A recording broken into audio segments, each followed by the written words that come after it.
Hello friends, இந்த வீடியோவில் நம்ம எதை பற்றி பார்க்க போகிறோன்னா 6ஆம் வகுப்பு இயல் 3ல் இருக்கக்கூடிய புது சமச்சீர், பழைய சமச்சீர், அதுக்கப்புறமா பழைய புத்தகத்தில் இருக்கக்கூடிய இன்ஃபர்மேஷன் வந்து புது சிலபஸ்க்கு ஏற்ற மாதிரி எதெல்லாம் எக்ஸாமில் கேட்பாங்களோ அதை நான் கட் பண்ணி கொடுத்துருக்கேன்.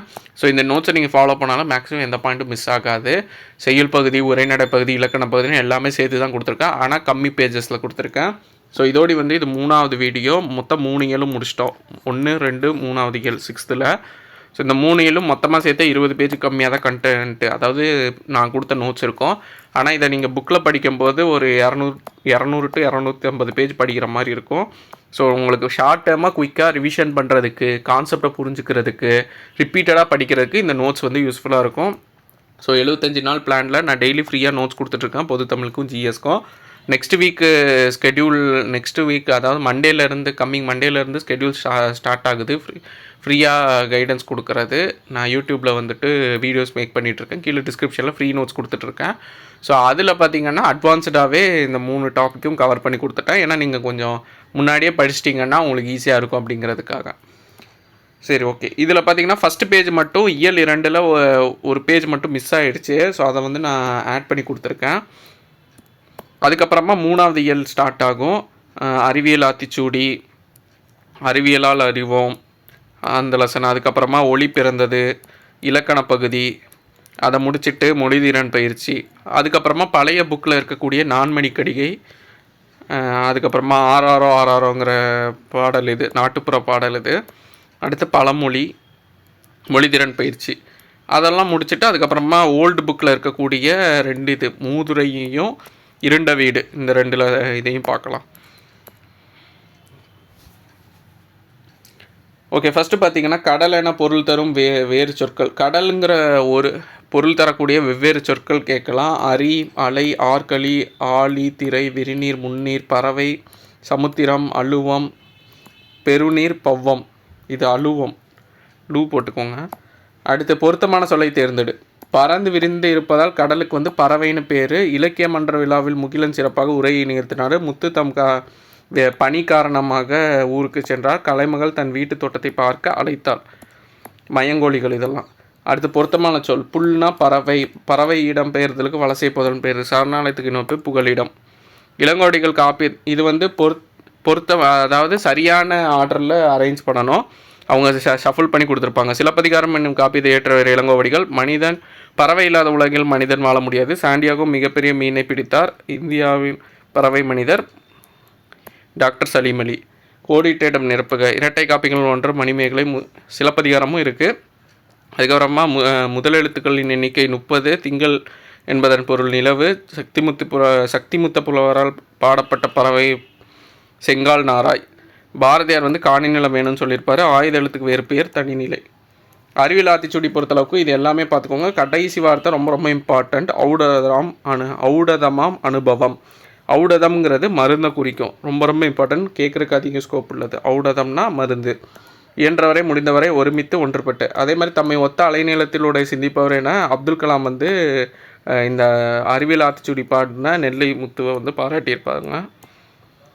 உடல் நோய்க்கு என்ன தேவைன்னா மருந்து இல்லை ஔடதம் தேவை. நண்பர்களுடன் ஒருமித்து விளையாட வேண்டும். கண்டறினா கண்டு கூட்டல் அறி. ஓய்வரனா ஓய்வு கூட்டல் அற. ஏன் என்றுனா ஏன் என்று. ஔடதமாம்னா ஔடதமாம். அணுகுக்கு எதிர்ச்சொல் விலகு. ஐயம்னா தெளிவு. ஊக்கம்னா சோர்வு. உண்மைனா பொய்மை. ரொம்ப ரொம்ப இம்பார்ட்டண்ட்டு. எதிர்ச்சொல்ல கேட்கலாம், வாய்ப்பு இருக்குது. சொற்களை வரிசைப்படுத்தி இது பண்ண. ஃபஸ்ட்டு எழுத்து பார்த்திங்கன்னா இது அறிவியல் ஆத்திச்சூடியில் கொடுத்தது. அதனால் வந்து உயிரெழுத்து தான் ஃபஸ்ட்டாக வரும். அப்போ இதை வச்சே கண்டுபிடிச்சிடலாம். சிந்தனை கொள் அறிவியல். இங்கே அறிவியல், அறிவியல் சிந்தனை கொள். சொல் தெளிந்த ஐயம், ஐயம் தெளிந்து சொல். ஏன் என்று கேள், அறிவியலை என்றும் வெல்லும்.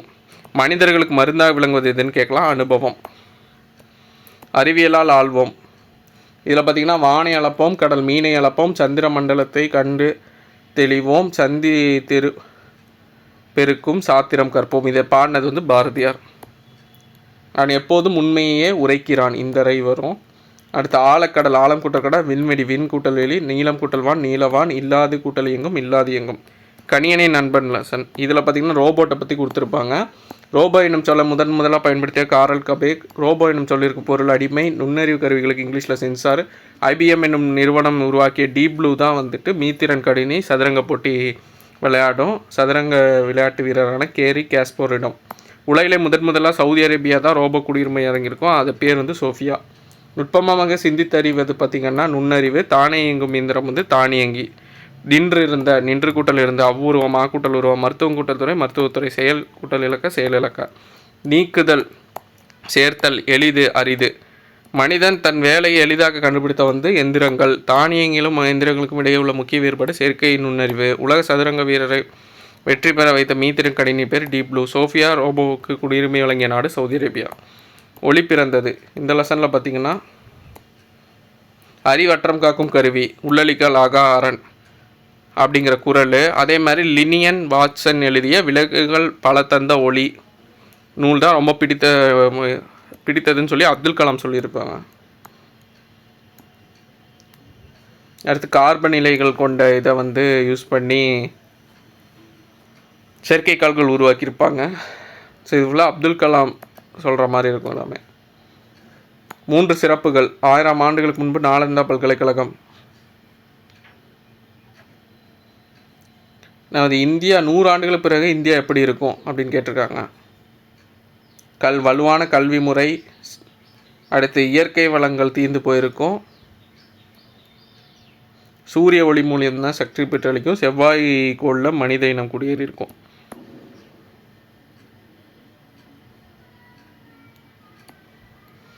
இந்தியா பார்த்திங்கன்னா 525 கிலோ எடையுள்ள ஆளில்லா செயற்கைக்கோளை இந்தியா வந்து நிலவுக்கு அனுப்பியிருக்கோம். மொழி முதல் எழுத்து இறுதி எழுத்து கடைசி எழுத்து. இதில் வந்துட்டு இறுதி இடை மொத்தம் இதில் பார்த்திங்கன்னா எதுலாம் வரும் வராதுன்னு சொல்லி கொடுத்துருப்பாங்க.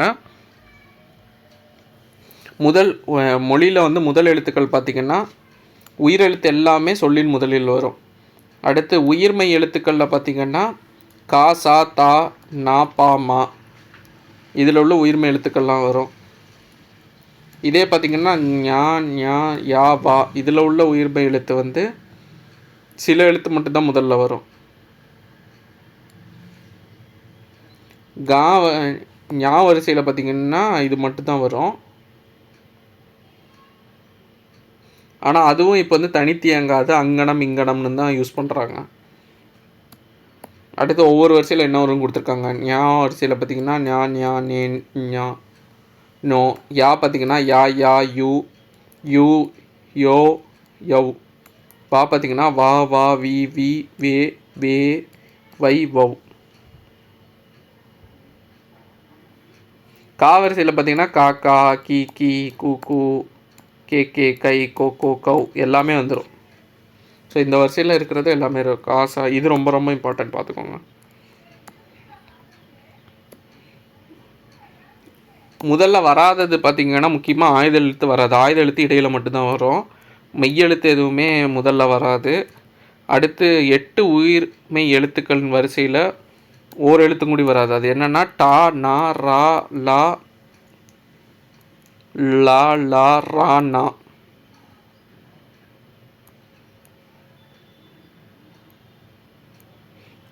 இறுதி எழுத்துக்கள்னு பார்த்திங்கன்னா சொல்லின் இறுதியில் வரும். உயிரெழுத்துக்கள் 12 மெய்யெழுத்து உயிர்மெய்யாக மட்டும்தான்.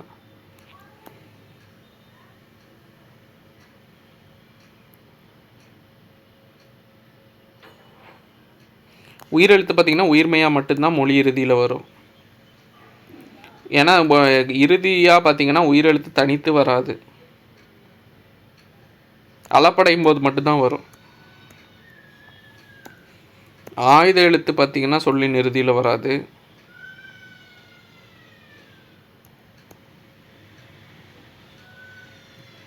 அதே மாதிரி இக்கு இங்கு இச்சு இட்டு இத்து இப்பு இரு இது வந்து புக் பேக்கும் கொஷின் கேட்டிருக்காங்க. இது இம்பார்ட்டன்ட் பார்த்துக்கோங்க.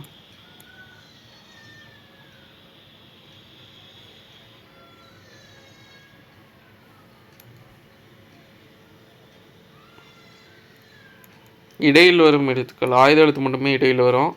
உயிர்மெய் எழுத்துக்கள் இடையில் வரும். மெய்யெழுத்தும் இடையில் வரும். அளபடையும் போது தான் உயிரெழுத்துக்கள்லாம் இடையில் வரும். சொல்லின் இடையில் மட்டுமே வரும் எழுத்து ஆயுத எழுத்து. மொழி இறுதியில் வராத மெய்கள் பார்த்திங்கன்னா இக்கு இங்கு இச்சு இட்டு இத்து இப்பு இரு.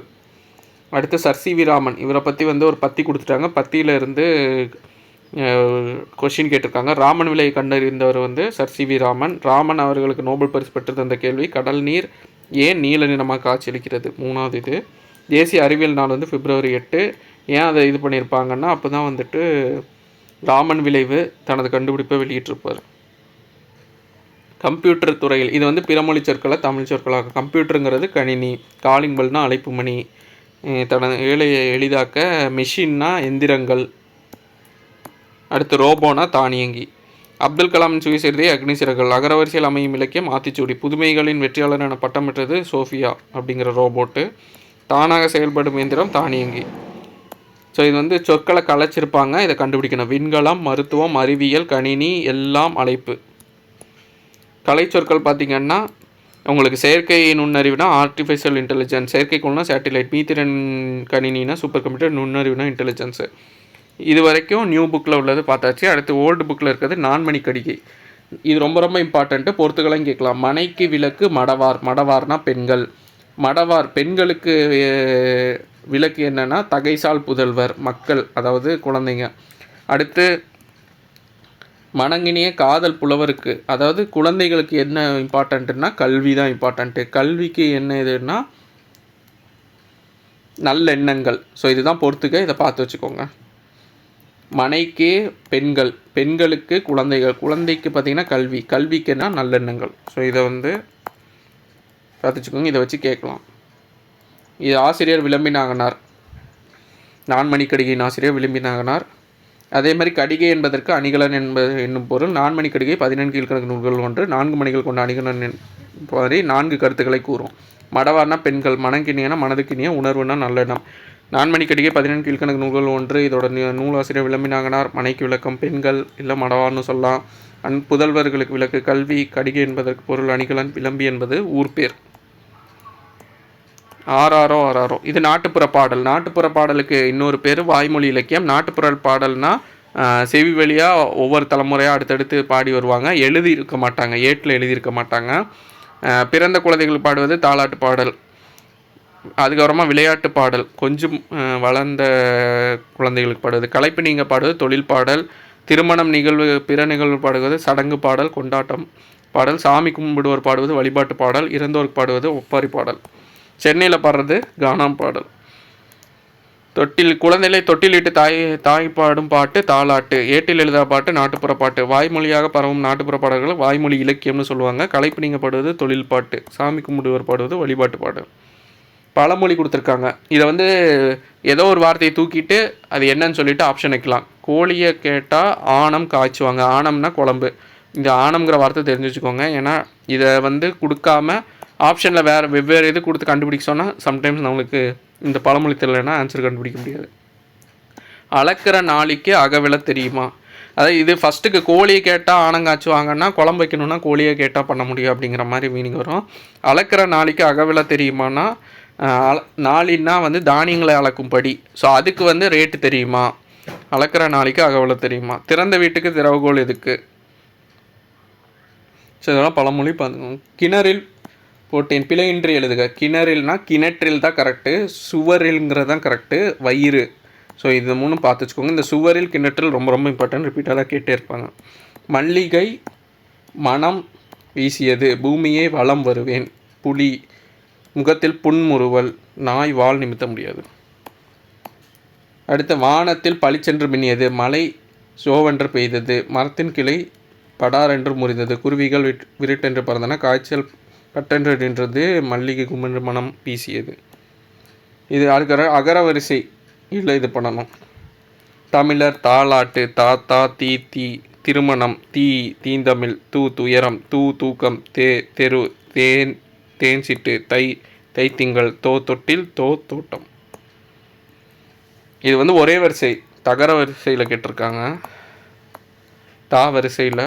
ஸோ அதனால் ஈஸியாக எழுதிடலாம். இதே மிக்ஸ் பண்ணி கேட்டால் மட்டும் கொஞ்சம் டிஃப்ரெண்ட்டாக பார்க்குற மாதிரி இருக்கும். கல்விக்கு விளக்கு போன்றது நல்லெண்ணம். குதிரையை அடக்கிய வீரச்சிறுவன் விவேகானந்தர். இது ஒரு லெசன் வரும், அதை வச்சுட்டு புக் பேக்கில் கேட்டிருக்காங்க. ஜஸ்ட்டு பார்த்து வச்சுக்கோங்க. ஏழை என்றும் அடிமை என்றும் எவனும் இல்லை ஜாதியில், இழிவு கொண்ட மனிதர் என்பது இந்தியாவில் இல்லை என பாடியவர் பாரதியார். அடுத்து பழைய புத்தகம் மூதுரையை வச்சு கொடுத்துருக்காங்க. ஸோ ஸோ இதில் பார்த்தீங்கன்னா ரொம்ப ரொம்ப இம்பார்ட்டண்ட்டு மூதுரை 31 வெண்பாக்களை கொண்டது. கடவுள் வாழ்த்து பாடல் வந்து வாக்குண்டாம்னு தொடங்குது, அதனால் இதை வாக்குண்டாம்னு சொல்லுவாங்க. வாக்குண்டாம் என அழைக்கப்படுவது மூதுரை. ஆசிரியர் ஔவையார், 12ஆம் நூற்றாண்டை சார்ந்தவர். ஆத்திச்சூடி, குன்றவினர், நல்வெளி இதெல்லாம் எழுதியிருக்காங்க. மூதுரை. ஸோ இதில் பார்த்திங்கன்னா எதிர்ச்சொல் வந்து ஓடு மீன்னா அதோட எதிர்ச்சொல் உருமீன். ஓடு மீன்னா ஓடுகின்ற மீன், உருமீன்னா வந்து இரையாகக்கூடியது. ஓட வர, பிரித்தெழுது சேர்த்தெழுது, நீட்டோலை நீட்டு கூட்டல் ஓலை, என்றெண்ணி என்று கூட்டல் எண்ணி, குறிப்பெறிவார் குறிப்பு கூட்டல் எறிவார், உறவல்லார் உறவு கூட்டல் அல்லார். அடுத்து இரண்ட வீடு கதை பகுதி.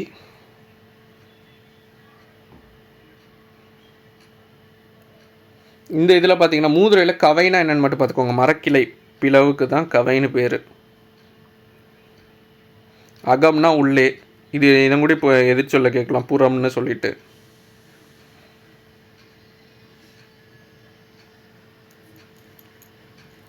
ஓடு மீனா ஓடுகின்ற மீன், உருமீனா பெரிய மீன்.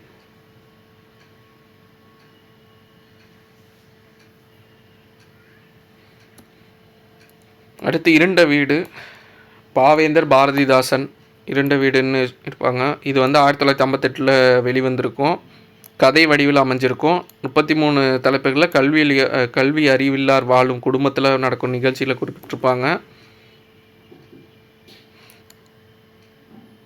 பாரதிதாசன் இயற்பெயர் கனக சுப்புரத்தினம். பாண்டியன் பரிசு, அழகின் சிரிப்பு, குடும்ப விளக்கு. அதுக்கப்புறமா இவர் வந்து புரட்சிக்கவி பாவேந்தரனும் அழைக்கப்படுறாரு. பொருள் கூறு. கிழக்குன்னா ஒளி குறிப்பு சொல்லு, பொத்தல்னா துளை, இது ரொம்ப இம்பார்ட்டன்ட், பொத்தல் பார்த்துக்கோங்க. விழித்தல்னா தூக்கத்திலிருந்து எழுதல், சாவினா திறவுகோல், பிரித்தெழுது சேர்த்தெழுது, அறையில் கட்டினா அறையில் கட்டி, கதவிற் பதுங்கினா கதவில் பதுங்கி, கையில் பிடித்துனா கையில் பிடித்து, வெளியிற் செல்னா வெளியிற் செல், பொத்தற்பைனா பொத்தல் கூட்டல் பை. ஸோ இந்த வீடியோ யூஸ்ஃபுல்லாக இருக்கும்னு நம்புகிறேன். ஸோ எவ்வளோக்கு எவ்வளோ ஷார்ட்டாக கிறிஸ்பாக நோட்ஸ் கொடுக்க முடியுமோ கொடுக்குறேன். ப்ராப்பராக யூட்டிலைஸ் பண்ணிக்கோங்க. பிரிண்ட் அவுட் எடுக்கணும், பிரிண்ட் அவுட் எடுத்து எழுதி வச்சுக்கோங்க, படிச்சுக்கோங்க. தேங்க்யூ.